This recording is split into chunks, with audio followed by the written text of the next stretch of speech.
Hello everybody, this is 6th, and it looks like we're going to be having a rematch on Zelnaga Caverns between Neo Red Archon, the Red Terran, spawning on the northeastern side, and Alternatives Aaron spawning as the Teal Protoss once again in the southwestern side. So it looks like they have switched positions. This is Game 3 from the semifinals brackets A of the Dogsi Monthly Open, number 6.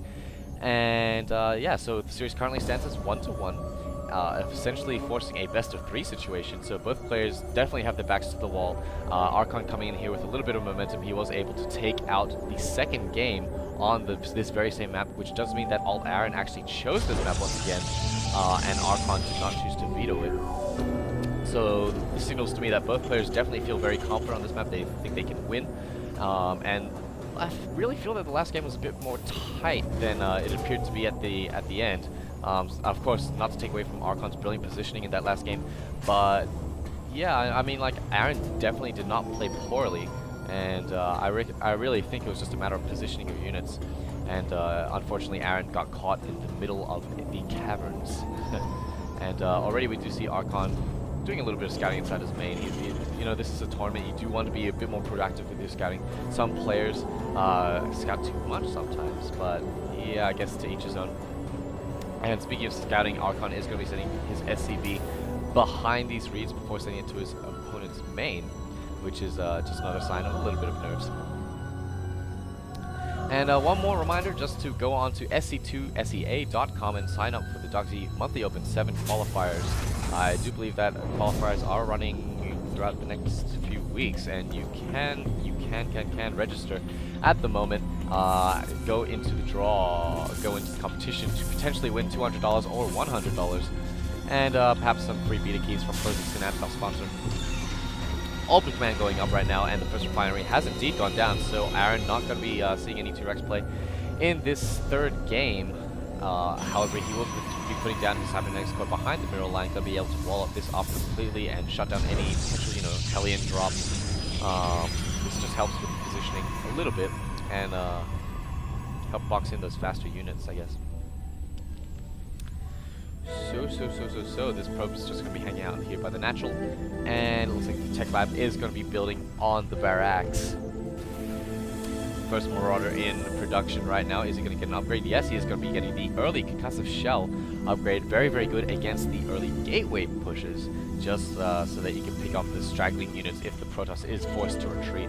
Especially when combined with Stim, you can Stim one Marauder, make it slow down the lagging unit, and allowing the rest of your Marauders to catch up and slow down even more. And it looks like this probe will go down, reminiscent of that Bear Grylls probe we saw in the second game. It does manage to escape with a bit more life, so this might be Bear Grylls 2.0. However, this SCV is going to be waiting for him at this watchtower a bit menacingly, but the probe is a little bit wise to that and runs away. Very full on shields, it has already recharged. However, it does look like it will go down to the Marauder, and the Marine here at the watchtower already sees control of the map with these two units. However, another probe is coming in here for the eastern side. It does manage to avoid those two units, so definitely doesn't want to lose the second probe, as he already has lost one scouting probe. Another Marauder being rallied down, and this with this SCV, if it is rallied down as well, we could be seeing the makings of a bunker contain, possibly. Definitely not going to be wanting to push up this ramp quite so eagerly, unless you know, he's just trying to bait a force field. However, there's one sentry up here on the high ground with enough energy to throw down force field. He does throw it down and is able to even out the unit's lost tab by taking down that SCV. None of the Terran units able to get up those free shots or take advantage of the high ground side, which was just offered by the SCV sacrifice. 3 warp gates have gone down, and the large facilities just started. Looks like that Archon's been sending up his Marine. He does get up one shot on the sentry, however, it is out of range, and the Marine is picked off before any more shots are allowed. Looks like Archon will be needing to pull back with these 2 Marauders.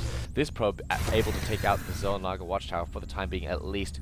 And back at base Archon, it does look like a command center is going to be finishing 1 racks into command center into 2 more racks, able to get out that stim pack upgrade as well, and throwing down a bunker at the natural expansion to try and secure this second base. These 2 Marauders just heading back now as well. However, it does look like that Aaron will be looking to return the pressure with a very Stalker Sentry heavy composition. I mean, we saw this in Game 2 as well, and he was able to abuse these chokes quite well with some brilliant force field play. I think Kelly talks about it in quite often when we're on this map. But here we go, Archon going to be putting down the second command center and throwing down a second bunker, going to be trying to defend the command center for as long as possible. However, it doesn't look like Iron will be coming in for a push, forcing the cancel off that bunker and forcing the command center to potentially lift up. It does look like it will indeed do that, and Archon's going to salvage the bunker, possibly going to reposition. Yes, another bunker does go down on the high ground, so a little bit of pressure coming in here from Aaron at the same time. However, keep in mind that he is getting his own second base. The SCV from Archon is able to spot that, however, and getting very, very high on the chrono boost at the moment. Not really macroing too well. I mean, this gateway can make a unit, and this robotics can make a unit. However, I couldn't really blame him as he does not have a proxy pylon here at the position. Instead, he's just going to be spreading out, setting up a little bit of a concave, and no Ghost Command Academy going down for Archon at the moment. Instead, electing to go the factory tech route, possibly to get out some siege tanks and do a slow push out of there with the siege mode. And at the same time, this Nexus is just a little bit over halfway done. SCV at the watchtower right here. More reinforcements being whooped in from this proxy pylon that I did not spot before. So going to be adding some zealots into the fray. However, this composition on the high ground does look quite deadly. About 7 marauders and 6 marines, along with this marauder that was in the bunker. Going to be salvaging that bunker right now and getting those 100 minerals back while putting down a second factory with the tech lab going on the first factory. So definitely going to be seeing some tank play, I would believe. However, at the same time, the robotics support base that allows the Colossus. I'm casting the finals, not the semis. Oh shit. Oh well. Doesn't change a thing for me. Robotics Bay does go down, and the Colossus are on the way. Second base has gone down, and it does look like Iron will be throwing up some perpetual force fields to prevent the Terran from pushing out. 3 racks up now to factory, and siege tanks are on the way along with siege tech. Second Ultra Command has indeed been transformed into what it was made to be, become the Ultra Command you were made to be. Double Meals are very oversaturated here in the space. He will need to push out quite soon as siege mode is going to be completed. Just waiting for that timing push. However, at the same time, this SCV is going to be picked off by this small recon force. The national inspection has gone down. Double gas is going down, and no signs of any additional production structures at the moment. Possibly going to be looking to get those extended thermal lances and the Colossi out right now. The first one coming out as we speak. Observer actually able to spot the high ground, so these gateway units are going to be able to see the exact composition and placement of Archon and probably freak out. Without the Colossus, this force is feeling very vulnerable. The siege tanks are going to be able to get on some free hits. Aaron needs to pull back immediately. There we go. We do see the more skills to prevent the push out, at least for the time being. And this barracks is going to be coming over here to spot, acting as a interim sort of Viking sort of thing. Another force going down, going to be trying to delay the push out for as long as you can, extend your economic lead, and drain out your opponent's main minerals for as long as you can, so that he runs out faster.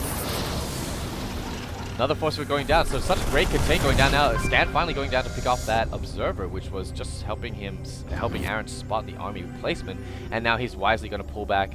Wisely, looking to take his third possibly as well. Nope, just going to be having some units there. Pylon here on the right-hand side to prevent some drop play, or at least spot it and a probe up here for good measure. It does look like the observer over here will be spotting out Archon's massive army, which is going to be pushing out 3 tanks, a ton of marauders, and heaps of marines. However, this Colossus is up with some more zealots, which should be able to help significantly. Some guardian shield and brilliant force fields along this choke and along this choke should be able to help. However, if the Terran chooses to slow push,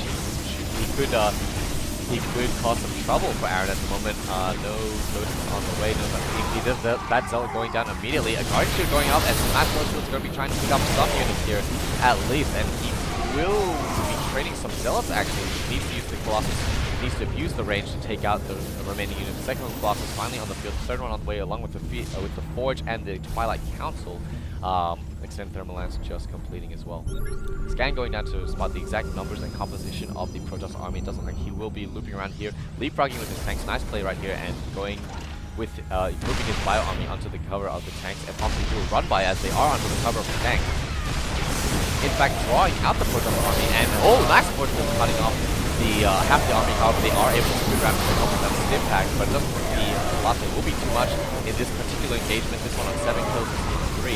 More units swapping into Zealots, doing a great job of tanking, and looks like this tank will be going down to the Zealots and Stalkers as well. However, at the same time, the natural expansion for Arcrack has finally gone down. Refineries and a starport finally going down as well. Needs to build up a few bunkers at the moment, a few emergency bunkers, maybe even a turret to help out that Colossus. Zealot leg speed is